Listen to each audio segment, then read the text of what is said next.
Salut chers Africains, chers Congolais, partout où vous êtes. C'est notre chronique, le chronique des INS 24. Le chronique des INS 24, c'est quelque chose que nous avons créé ici afin de parler sur des thèmes qui rongent l'Afrique, en commençant par une base, la base qui est le Congo, la République démocratique du Congo, d'où nous venons. Nous avons pensé aujourd'hui parler du tribalisme. Voilà. Le tribalisme, c'est défini vaguement comme ça, comme une organisation qui est basée sur la tribu. Alors, quand nous voyons en Afrique, nous prenons le cas d'Afrique parce que nous sommes des Africains, voir à quoi cela rime, qu'est-ce que nous gagnons, qu'est-ce qui se passe autour de ce mot tribalisme, comment cela pourrait un jour être bénéfique ou pas bénéfique pour le peuple, parce qu'aujourd'hui on crie un peu trop ça, on parle de tribalisme, mais nous voulons aujourd'hui, dans notre chronique, les chroniques des INS 24, aujourd'hui nous voulons parler du tribalisme comme étant un frein pour le développement d'un peuple, parce qu'une organisation basée sur la tribu, c'est une organisation qui ne va pas croître dans une société où il y a plein de tribus. La République démocratique du Congo, quand nous voyons plus nos pères de l'indépendance, quand nous parlons de pères de l'indépendance, nous voyons Patrice Emery Lumumba, nous voyons Kwame Nkrumah. Nous pouvons voir aussi Léopold Sédar Senghor. Nous pouvons aussi voir des Kayibanda. Nous pouvons aussi parler de Nyerere Mwalimu. Nous pouvons parler de tous ceux-là qui ont permis à l'Afrique de devenir indépendant. Vous savez, nous les Africains, des fois, nous nous amusons de notre indépendance, c'est-à-dire, nous oublions qu'il y a des gens, il y a des pères, il y a des mères, il y a des filles, il y a des fils, il y a des jeunes qui ont sacrifié de leur vie pour nous donner la vie que nous avons aujourd'hui. Ils se sont battus pour être libres. Vous savez, comme l'a toujours dit Pius Ngandou Kachama, ça je lis dans Bonjour Monsieur le Ministre. Là, il dit, vous êtes des ministres et des oiseaux et des herbes. Toute action politique qui ne tourne pas autour d'un peuple, autour de la cité, c'est nul. Aujourd'hui, si nous devons nous référer de nos aïeux, nous devons voir comment est-ce que nos pères de l'indépendance se sont comportés. Vous allez voir dans chaque pays qu'il y a quelque chose qui n'a pas allé.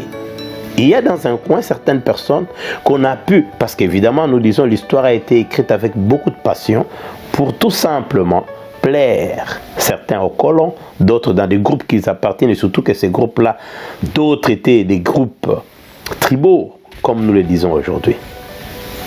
Si nous prenons le cas de la République démocratique du Congo, nous prenons M. Joseph Kasavubu, qui fut le premier président. Joseph Kasavubu, j'ai essayé de vérifier partout. Tous les livres, j'ai cherché, j'ai fouillé. On nous dit toujours qu'il plaidait pour l'indépendance du peuple Mukongo. Si le peuple Mukongo, c'est tout le Congo, oui. Mais si le peuple Mukongo, c'est le peuple du Bas-Congo, non. Ce qui fait que le MLC était présenté comme étant le parti de Patrice Emery Lumumba, qui aujourd'hui l'appelle héros de la République démocratique du Congo de l'époque. C'était plus pour l'indépendance de tous les Congolais. Aujourd'hui, notre histoire, nous sommes coupés par rapport à notre histoire. Notre histoire est présentée comme étant les oublis de tout ce que nous devons connaître, tout ce qui permet qu'une société avance, les bases. Parce qu'aujourd'hui, quand vous allez dans des pays comme des pays développés, on ne parlera pas de ces pays ici, parce qu'il n'y a pas de comparaison par rapport à l'Afrique. On ne parlera pas, par exemple, de la France, mais il se réfère toujours des Gaules. Il y a des monuments. Il y a des choses que tout le monde peut se référer. Mais nous, notre histoire est tronquée. On a coupé notre histoire. Nous-mêmes, nous avons contribué à ça. Vous savez, quand l'Africain, les Congolais, arrivent quelque part dans un pays, oui, il faut connaître la langue. Oui, il faut parler bien anglais, il faut parler bien français. Il faut parler arabe, comme vous voulez, parce que vous vivez dans la société. Et la langue, c'est la première porte pour entrer dans une certaine culture, pour l'intégration, ça c'est bien. Mais ils oublient leur langue. Vous verrez quelqu'un se moquer d'une autre personne parce qu'il parle pas bien la langue anglaise, la langue française. Mais en réalité, notre histoire est reposée sur notre langue, sur notre culture. Et ceux-là qui devraient être dans les avant-postes, ceux-là qui devraient plutôt montrer aux autres le chemin, ceux-là À qui devait venir cette histoire, la sagesse de l'Afrique? Ils se sont évertués à nous enseigner. Charlemagne. On parlait de l'histoire des autres, on continue à parler de l'histoire des autres en Afrique, dans les écoles africaines. Aujourd'hui, le tribalisme, on ne parle pas de ça parce que on dit ça gêne, ça touche. Mais bien sûr, le tribalisme ne permet pas à un peuple de se développer. Nous prenons le cas de la République démocratique du Congo, comme nous avons dit. Kasavubu Joseph, il prenait pour l'indépendance du peuple Mukongo. Comme j'ai dit, si le peuple Mukongo, c'est tout le Congo, oui. Mais si c'est le bas Congo seulement, ça ne marche pas. Et puis, il y avait MLC, le parti qui était ouvert pour tout le monde, pour libérer les Congolais. Tout ce qui est excès nuit. Le tribalisme, moi je dis toujours, tous les ismes ont un problème. Il y avait ce qu'on appelle le nationalisme outré. J'aime tellement trop mon pays, je deviens trop jaloux. Je ne veux pas que quelqu'un d'autre puisse mettre ses pieds dedans et nous nous sommes réveillés avec un euro qu'on a tué. Par ses propres frères. Et c'est de là qu'a commencé le calamité, les problèmes du Congo. Les guerres de sécession dans le Kasaï, guerre de sécession, le Katanga, et il y a eu la rébellion des Moulélé. C'est là où il y avait ces rébellions-là, c'est là où la base du tribalisme est. Les gens peuvent me dire, mais qu'est-ce qui se passe? Oui. Le peuple kassaïen et le peuple bandundois, il faut qu'on le dise, et les Katangais, c'est là où il y a cette bastion-là du tribalisme. Le tribalisme, aujourd'hui, c'est inspiré du passé. C'est pourquoi je dis toujours, les Eli Kambokolo, les Ndaiwal, tous ces éminents historiens, ils nous ont fait passer la vraie histoire.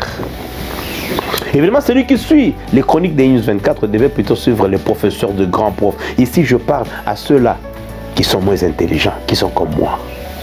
Ceux-là qui ont vécu l'histoire, qui ont lu et qui ont réalisé que l'histoire des autres, ça part de leur peuple. On enseigne à leurs enfants la vraie histoire de leur pays. Comment nous sommes retombés encore? Le tribalisme. Parce que très bientôt, l'Afrique s'embrase partout. Parce que nous prenons le tribalisme, le régionalisme, le favoritisme, l'égoïsme. Tout ça vient avec ces mots-là, tribalisme. Je suis au pouvoir, j'aimerais que le mien puisse être là. Combien toi tu gagnes en laissant tout le monde de côté et en favorisant seulement ceux-là que toi tu appelles le sien ou le mien? Est-ce que le tribalisme est encouragé dans le système ou c'est le système qui façonne le tribalisme? Est-ce que l'individu, quand il cherche quelqu'un, moi je me rappelle toujours un homme d'État qui a dit, je suis plus à l'aise de travailler avec quelqu'un que je connais que quelqu'un que je ne connais pas. Pouvons-nous nommer quelqu'un qu'on ne connaît pas? Le tribalisme a fait que l'Afrique puisse échouer, l'Afrique puisse descendre très bas. Ce qui fait qu'aujourd'hui, rien ne pourra se façonner si tout un peuple parle du tribalisme. Vous partirez partout, vous irez en Afrique du Sud, vous verrez les Zoulous, les Shona, les Kosa. Il y a un problème. Il n'y a pas longtemps, Zuma Zoulou se décide un matin et dit, écoute, on va m'arrêter parce que j'ai dilapidé les deniers publics. Il appelle le sien. Il dit, allez piller. Parce qu'on les envoie sur la rue, les gens affamés, qui n'ont rien à voir, qui n'ont rien sous leurs dents, à qui Zuma n'avait rien donné, il les envoie sur la rue. Il dit, je suis de la tribu des Zuma. Ils détruisent quoi? Ils détruisent les tissus économiques des Zoulous, dans les KwaZulu-Natal. Et on se réveille le matin, on fait un grand fil, parce qu'on voulait seulement piller le même jour, et demain on fait le fil pour chercher le pain. On a paralysé son propre peuple, sa propre tribu. Le tribalisme nuit au tribaliste lui-même. Il n'y a pas longtemps, aujourd'hui nous parlons, je peux l'appeler aujourd'hui les pères du séparatisme. On a parlé de Moïse Tshombe qui était remplacé par Kyungu Waku Mwanza, qui aujourd'hui quand j'ai fait cette émission, je lisais qu'il est mort. Profitant d'une situation qui a été créée par le impère de l'époque, il dit non au Baluba dans le Katanga. Bravo! Pourquoi? Parce qu'ils ont pris notre travail. Pourquoi? Parce qu'ils ont tout pris. Nous ne pouvons pas. Tous les ingénieurs sont des Baluba. Tout ceci, tout cela, des grands postes de responsabilité, ce sont des Baluba qui occupent une tribu qui chasse une autre tribu dans son propre pays. Vous savez, la farce c'est quoi? La Gécamine s'est retrouvée par terre parce qu'il s'est réveillé le matin sans ingénieur. Il y a une blague que j'ai écrite dans mon livre, Les Congos de toutes les farces, les religions du temps de la peur bleue. J'ai dit, les Katangais s'est réveillé le matin. M. Kyungo, après avoir chassé son concitoyen par rapport à la tribu, parce que la politique voulait diviser pour régner, qu'est-ce qu'il s'est fait? Il s'est réveillé le matin, il a de malaise cardiaque. Il dit à son fils, essaye de prendre un rendez-vous avec mon cardiologue. On démarre la voiture, on part, on se rappelle en cours de route que le cardiologue s'appelait Chimanga. Oh, c'est un Kasaï. Vous l'avez chassé aussi? Oui, parce qu'on chassait les Kasaïs. Vous savez quoi? Il est mort. Farce de Coluche. On s'est plaint de son pain que quelqu'un d'autre mange et pourtant vous chassez les boulangers pour ne pas voir ce même pain. Et le matin vous cherchez. Et cela a puni plus. Cherchant à punir les Baluba, à cette époque, ça punit plus les Katangais. Le tribalisme détruit l'auteur même du tribalisme lui-même. Comme j'ai dit, le tribalisme détruit les tribalistes. Est-ce qu'aujourd'hui, on peut encore parler des villages comme Mampungu, Musila, Kimbinga, des villages Bund? Moulélé est passé par là. Tout le monde se disait, nous soutenons notre héros qui est Moulélé. La rébellion mouléliste. Ça a amené toute une tribu. Il n'y a pas d'école là-bas. Et jusqu'au jour d'aujourd'hui, c'est un coin perdu qui n'est pas loin de la ville de Kikwit. À peu près, je crois, si je ne m'abuse pas, 50aine de kilomètres.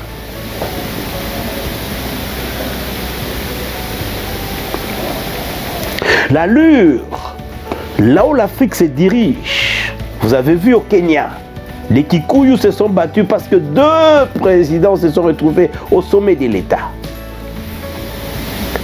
en train de se battre pour le pouvoir. Et pourtant, leurs papas étaient des grands amis. Ils ont dirigé aussi le même pays.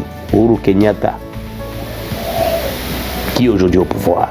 Vous savez, ils se sont rencontrés, ils se sont parlé, ils se sont redistribués les cartes. Et vous savez quoi? Les tribalistes qui a suivi avec des machettes se sont restés debout. Combien de morts on a enterré? Des innocents, il faut les appeler des innocents parce qu'ils se battaient pour rien.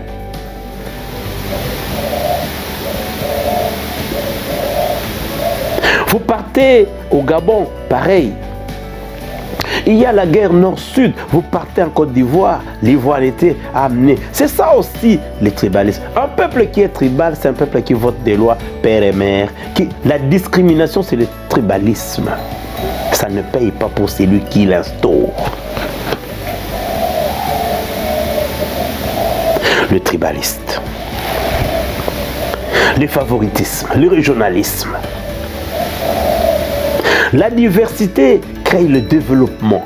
Aujourd'hui, vous savez, il y a une politique que personne ne comprend. Comment est-ce que les fils, les filles du pays quittent le pays, meurent sur l'Atlantique, meurent pour aller en Europe, aller loin, vivre loin, loin de leur patrie, fuir la misère, les guerres. On arrive là-bas, on vous dit, il y a quelque chose qu'on appelle réfugiés. Vous savez ce que c'est casse dedans? C'est les braves jeunes que l'Afrique devait utiliser qui sont allés créer le taxe dans d'autres pays. Il y a des professeurs qui en sont sortis, de médecins, peu importe d'où tu viens, Togolais, Gabonais, Béninois, Congolais, Mauritaniens, Burkinabé, Botswanais. Vous arrivez en France, vous devenez des Français après. Quand ils deviennent des Français, ils contribuent au développement de la France. C'est la diversité qui crée le développement. Tant que l'Afrique ne va pas faire revenir le peuple, faire revenir tout le monde ensemble. Vous savez, quand Houphouët-Boigny avait décidé un matin de dire, écoute, Ouattara vient, et Ouattara a fait quoi? A redressé l'économie. Peu importe ses origines, les pères de la nation ont compris. Ensemble, nous pouvons construire l'Afrique. Ensemble, nous pouvons construire le Congo. Ensemble, nous pouvons construire le Kasaï, le Katanga, le Bandundu, le Bas-Congo, la province orientale, le Kivu, l'Équateur. Je crains quand on me parle du grand Kasaï, grand ceci. Pourquoi nous parlons de grand au Congo? C'est parce que quand on a morcelé le Congo, on a morcelé par une certaine idiotie et égoïsme. Divisons justement tous ces partis qui n'ont pas de sens. Et ça n'aura pas de sens, bien sûr, parce qu'on voulait punir peut-être un individu, des Katumbi, diviser, certains disent diviser les Kasaïens, faire ce qu'on veut. On voulait punir quelqu'un. Et les Congolais, qu'on appelle les Congolais des services, se sont décidés un matin de dire bravo, nous cessons l'opportunité. Aujourd'hui, ça n'a pas de sens. C'est pourquoi on revient avec les termes grands, parce que ça n'a pas tenu. Le tribalisme divise. C'est pourquoi il faut opter pour la diversité. Amener les intellos, même s'il est ougandais, il est rwandais, il est togolais, burundais, il est angolais, mais il va contribuer dans l'économie. C'est pourquoi nous perdons nos jeunes qui partent développer ailleurs. Nous tous, nous sommes ailleurs, nous payons des taxes. Quand on dit le développement de demain, la richesse de demain, ce sera l'Afrique. Mais c'est sa jeunesse qui est en train de partir, qui crée dans d'autres cieux. Parce que eux, ils ont compris la diversité. Ils ont oublié le régionalisme. Mais nous, nous sommes toujours là. On cherche celui qui est directeur, il est de quelle tribu? Celui qui est ministre, il est de quelle tribu? Si l'action du gouvernement est basée sur le tribalisme, ça payera cash à la personne qui l'instaure. L'Afrique va se développer par la diversité. L'Afrique va se développer par rapport à sa jeunesse. Le Congo va se développer par rapport à la diversité. Je me rappelle quand vous allez à Kikwit, ça ce sont des années, ces années-là. On va vous dire que cette grande maison est construite par un garde du Kasaï. Cette grande maison, vous avez vu, les Kasaïens ont construit partout. Je ne suis pas Kasaïen, moi. Vous allez dans la province orientale, j'y ai séjourné. Vous trouverez la maison là que vous voyez, c'est un garde du Bandundu. Il a construit, il a un grand magasin juste à côté. C'est ça le vivre ensemble. Si vous sentez en vous, Africain, que vous êtes obligé d'anéantir un autre Africain, tout simplement parce qu'il est du Nord et toi tu es du Sud, c'est ça l'échec. Et l'Afrique du Sud que j'ai connue, parce que j'ai vécu en Afrique du Sud, je travaille en Afrique du Sud. Aujourd'hui, quand tu rentres, c'est rien. Parce que le Sud-Africain voulait chasser tous les Africains et rester. C'est le seul pays au monde. Le rare d'ailleurs, où un médecin déclare qu'un fermier veut prendre son travail. Je suis des fois ahuri que les gens me donnent l'exemple de l'Europe. Oui, tout est bien. Mais quand je vois un Européen de 19 ans, 20 ans en train de marcher, de réclamer ses droits pour la pension, je dis, mais tu n'en as que 19 ans. Qui te dit que tu vas tomber sur ce piège-là? L'Afrique est forte. Mais l'Afrique devrait encore forte par la diversité. Acceptons-nous, les frontières c'est rien. C'est ça la base. La base du développement, c'est la diversité. Nous serons forts ensemble. La République démocratique du Congo sera forte ensemble. Avec tous les plus de 200 tribus que l'Afrique continue. Mais aujourd'hui, quel résultat nous avons? Quand nous chassons les autres, nous rentrons toujours à la case du départ. Que le tribalisme comprenne que ils s'attaquent à eux-mêmes. C'est comme l'injuste souffre de son injustice. C'était les chroniques des I-News 24. Suivez-nous à la prochaine.